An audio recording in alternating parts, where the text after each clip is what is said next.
Hindi yung I have the floor with the burning eyes and the very high voice. Ladies and gentlemen, on record po ito. Nangyari po ito on record sa Senado. Humihingi po siya ng pag-abot ng kamay sa akin, hindi na on record. Paano ko po tatanggapin ng kamay niya? Ginawa niya yan on record. Maraming salamat po, Ginoong Pangulo at sa ating pinunong mayorya. Mga mahal kong kasama, mga kagalang-galang kong kasama, at mga karespeto kong mga kasama, meron po akong naiwang usapin kahapon sa ating sesyon. Tungkol po ito sa asal o decorum ng isa sa ating kasamahan. Kaya naman, muli po akong humingi ng pagkakataon na makapagsalita ukol dito upang ipaalala at bigyang diin ang ating mga alituntunin dito sa Senado. Naniniwala po ako na mahalagang mapanatili natin ang respeto, paggalang at kaayusan sa bawat pagdinig at talakayan. Ayon po sa ating rules, ang sabi po dyan, Section 93, Rule number 34, Unparliamentary Acts and Language. Ang sabi po dyan, acts and language which offend a senator or any public institution shall be deemed unparliamentary. Sa wikang Pilipino, ang mga kilos at pananalitang nakakasama ng loob sa isang senador o alinmang pampublikong institusyon ay itinuturing na hindi naaayon sa kagandahang asal ng parlamentaryo. Malinaw po na sutuntunin na ito ng Senado na anumang kilos at pananalitang nakakasama ng loob sa isang senador o sa alinmang pagpampublikong institusyon ay hindi katanggap-tanggap. Bilang sanggunian, ipapakita ko po sa inyo ang isang video ni Senador Kiko Pangilinan kung saan makikita ang isang mainit na palitan sa pagitan niya at ng isa pang nating senador at ngayon ay Senate President bilang halimbawa ng kontekstong aking tinutukoy. Pwede mo ba sabihin sa anak mo, anak, pag mali sila, gumawa ka na rin ng mali. Anak, okay lang mangbastos kasi mas bastos sila eh. Anak, okay lang magbully kasi mas bully sila. Ako, hindi ko sasabihin yon.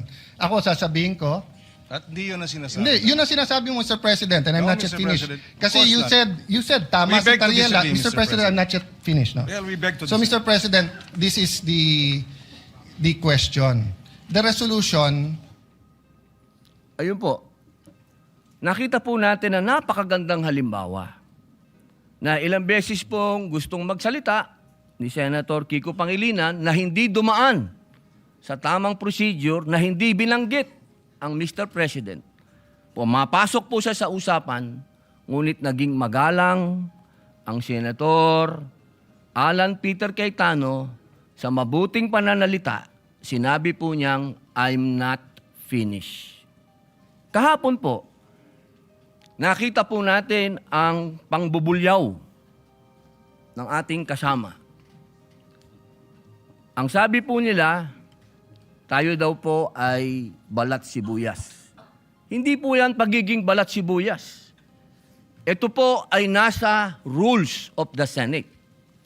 At ang sabi din po ng ating dating Senate President, na ito daw po ay nangyayari talaga, nagsisigawan. Mga mahal kong kasama, kung ikaw ay nagsasabi ng iyong talumpati at ikaw ay passionate, okay lang yun. Pero para sigawan mo ang kasama mo, nasaan ang rules of the Senate? Si Ginoong Kiko Pangilinan ng ating senador ay ilang beses na pong senador. Ako po ay neophyte kung tawagin. Napakainam po sana kung pakitaan niya ako ng magandang asal at ipakita sa akin na ganito, iho, ang sasabi ng I'm not finished.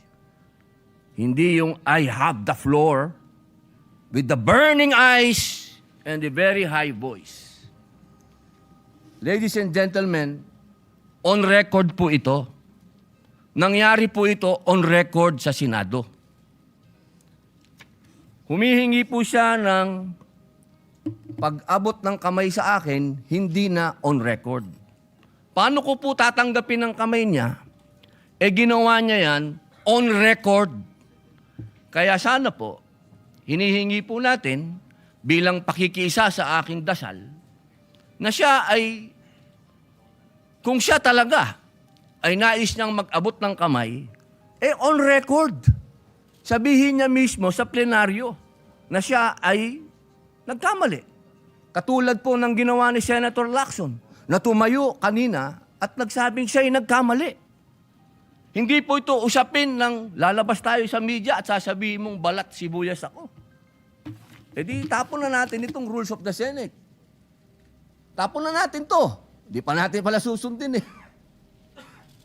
Mga mahal kong kasama, ang sinasabi ko dito, tanggalin natin yan sa record dahil ayokong mababasa yan ng aking mga anak at apo na ang isang Muslim senator ay sinisigaw-sigawan dito sa plenaryo. Yun lamang po. Maraming salamat po sa binigay niyong pagkakataon. Thank you very much, Senator Robin Padilla. We recognize once again Senator Kiko Pangilinan. Thank you, Mr. President.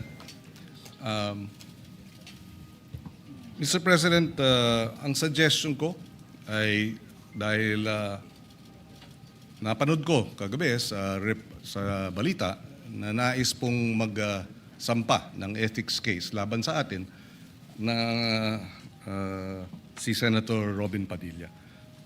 So ang suggestion ko, isampa na yung ethics case at doon na po sa ethics committee natin pag-usapan ito dahil marami pang ibang mga mas importanteng bagay sa aking paniwala ang dapat nating talakayin.